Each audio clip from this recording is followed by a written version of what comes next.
잠시 눈을 감고 상상해 보시겠어요? 하얀 눈밭에서 빨간 패딩 점퍼를 입고 신나게 뛰어노는 우리 아이. 고사리 같은 손에는 귀여운 캐릭터 장갑이 끼워져 있고 추울까봐 씌워진 철모자가 참 따뜻해 보입니다. 아이는 신이 나서 눈을 뭉치고 차가워진 코를 훌쩍이며 패딩 지퍼를 입으로 가져가 장난을 칩니다. 정말 평화롭고 행복한 겨울 풍경이죠? 그런데 만약 그 순간 아이가 입고 있는 그 따뜻한 점퍼가 아이의 손을 감싸고 있는 그 장갑이 사실은 아이의 몸속으로 소리 없는 독극물을 뿜어내고 있다면 어떠시겠습니까? 에이, 설마 옷인데 죽기야 하겠어? 라고 생각하셨나요? 천만의 말씀입니다. 지금 여러분이 가성비 최고라며 해외 직구 앱에서 5,000원, 10,000원 주고 산 그 옷들, 기준치의 무려 200배가 넘는 발암물질과 뇌를 망가뜨리는 중금속이 검출되었습니다. 단순히 품질이 나쁜 게 아닙니다. 이건 우리 아이가 화학무기를 입고 다니는 것과 다를 바가 없습니다. 오늘 이 영상을 끝까지 보지 않으신다면 여러분은 아이의 건강을 지킬 마지막 기회를 놓치게 될지도 모릅니다. 2025년 11월과 12월 서울시와 국가기술표준원이 밝혀낸 충격적인 진실, 지금 바로 공개합니다. 사태의 심각성, 왜 지금인가? 오늘 이야기는 정말 중요합니다.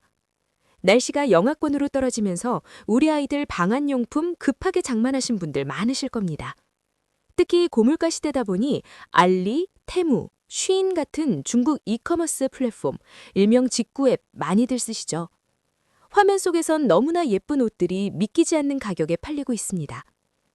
한철 입히고 말 건데 굳이 비싼 거 살 필요 있나? 하는 합리적인 의심, 부모라면 누구나 합니다. 저라도 흔들렸을 겁니다. 하지만 지난달인 11월 그리고 바로 이번 달 12월까지 서울시와 국가기술표준원이 작정하고 조사에 나섰습니다. 타겟은 해외 직구 플랫폼에서 판매되는 아동용 겨울 점퍼와 잡화류였습니다. 결과는 그야말로 경악 그 자체였습니다. 검사관들이 장비를 들이댈 때마다 경고음이 울렸다고 해도 과언이 아닙니다. 국내 백화점이나 마트에서 팔리는 제품들은 수입될 때 엄격한 통관 절차와 KC 인증 검사를 거칩니다. 하지만 우리가 앱으로 주문해서 집으로 바로 받는 직구 제품들은 이 모든 안전장치를 프리패스로 통과합니다. 안전사각지대에서 날아온 이 물건들이 우리 아이들의 안방까지 침투해 있었던 겁니다. 푸탈레이트계 가소제의 습격. 이번 조사에서 가장 충격적인 수치를 기록한 것은 바로 푸탈레이트계 가소제입니다. 좀 어렵게 들리시나요?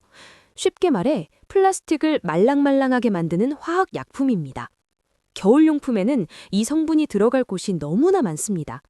아이들 장갑 손바닥에 미끄럼 방지용으로 붙은 고무, 패딩 점퍼에 붙은 멋진 인조가죽 패치, 모자에 달린 귀여운 캐릭터 장식들, 바로 이런 곳들이 문제입니다. 이번 조사 결과 일부 어린이 제품에서 이 푸탈레이트계 가소제가 국내 안전기준치의 최대 258배까지 검출되었습니다. 200배가 넘는다니 이게 감이 오십니까?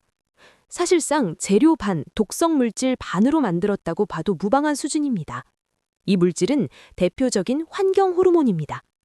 아이가 이 장갑을 끼고 땀을 흘리면 열린 모공 사이로 이 성분이 침투합니다. 혹은 장갑 낀 손으로 과자를 집어먹으면 입으로 바로 들어갑니다. 체내에 들어온 이 독성 물질은 아이들의 호르몬 시스템을 완전히 교란시킵니다. 남자 아이들에게는 정자수 감소와 불임의 원인이 되고 여자 아이들에게는 성조숙증을 유발합니다. 초등학교 저학년 아이가 갑자기 2차 성징이 온다면 얼마나 당황스럽겠습니까? 더 무서운 건 뇌발달입니다. 최근 연구들은 이 물질이 아이들의 주의력 결핍 과잉 행동장애와 깊은 연관이 있다고 경고하고 있습니다. 싸게 산 장갑 한 켤레 때문에 우리 아이의 평생 건강과 미래를 망칠 수도 있다는 뜻입니다. 반짝이는 지퍼 속의 중금속 위험. 겉감에만 있는 게 아닙니다. 옷을 입고 벗을 때마다 만지는 지퍼와 단추가 더 큰 문제입니다. 이번 조사에서 아동용 패딩 점퍼의 금속 부자재에서 납과 카드뮴이 기준치를 훨씬 초과해 검출되었습니다. 부모님들 잘 아시죠? 아이들 심심하면 지퍼 손잡이 입에 물고 놉니다. 차가운 금속 느낌이 좋아서 혹은 그냥 습관적으로요. 그런데 그 지퍼에 납이 발라져 있다면 어떨까요? 납은 아이들의 뇌신경을 직접적으로 공격합니다.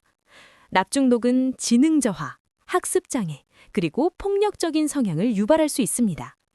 한번 몸에 들어온 납은 배출되지 않고 뼈와 뇌에 차곡차곡 쌓입니다. 카드뮴은 더 끔찍합니다. WHO가 지정한 1급 발암물질입니다. 이타이이타이병 들어보셨죠? 뼈가 물러지고 부러지는 병입니다. 카드뮴은 신장을 망가뜨리고 뼈를 약하게 만듭니다. 성장기 아이들에게 뼈가 약해진다는 건 치명적입니다. 우리가 아이 춥지 말라고 입힌 패딩이 아이의 뼈와 뇌를 공격하고 있었다니 정말 소름 끼치지 않습니까? 왜 이렇게까지 위험한가? 구별법. 도대체 왜 중국 직구 제품들은 이렇게 위험한 걸까요? 이유는 딱 하나. 돈 때문입니다.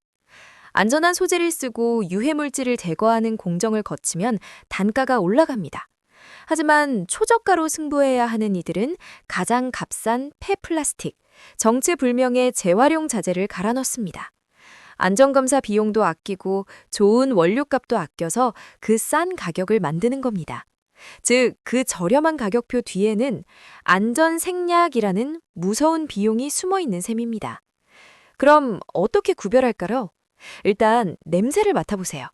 택배 봉투를 뜯었을 때 코를 찌르는 듯한 석유 냄새, 혹은 머리가 아플 정도로 독한 화학약품 냄새가 난다면 100%입니다.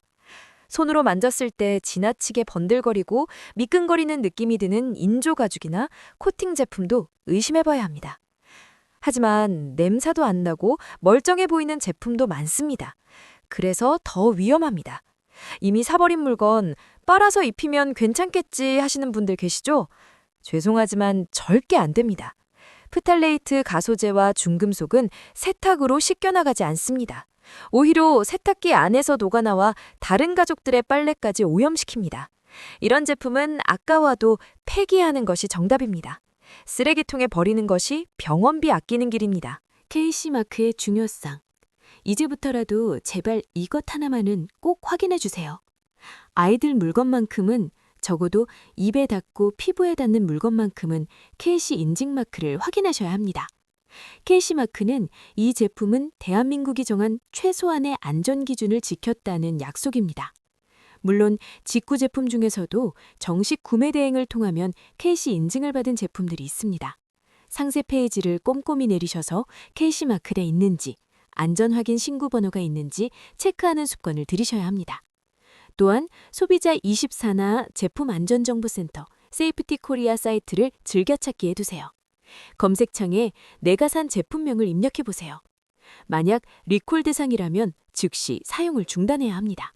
오늘 영상 보시면서 마음 많이 불편하셨을 겁니다. 저도 이 대본을 준비하면서 집에 있는 조카 선물을 몇 번이나 다시 확인했는지 모릅니다. 싸고 좋은 물건을 찾고 싶은 마음 저도 잘 압니다. 하지만 세상에 싸고 안전한 화학 제품은 존재하기 힘듭니다. 특히 우리 아이들은 어른보다 피부가 얇고 면역 체계가 완성되지 않아 같은 독성 물질에도 피해가 훨씬 큽니다. 지금 당장에 몇천 원, 몇만 원 아끼려다가 나중에 돈으로도 되돌릴 수 없는 우리 아이의 건강을 잃을 수도 있습니다. 지금 당장 아이의 옷장을 열어보세요. 출처가 불분명한 직구 패딩, 냄새나는 장갑이 있다면 과감하게 정리하시길 권해드립니다. 그 빈자리는 조금 비싸더라도 안전한, 검증된 제품으로 채워주세요. 그것이 부모가 해줄 수 있는 가장 확실한 사랑입니다. 오늘 이 충격적인 정보 혼자만 알지 마시고 주변 학부모 단톡방, 가족들에게 꼭 공유해주세요. 몰라서 입히고 있는 분들이 너무나 많습니다. 우리 아이들이 안전한 겨울을 보낼 수 있도록 여러분이 힘써주세요. 지금까지 꼭 알아야 하는 지식 꼭지였습니다. 구독과 좋아요는 아이들의 안전을 지키는 큰 힘이 됩니다. 시청해주셔서 감사합니다.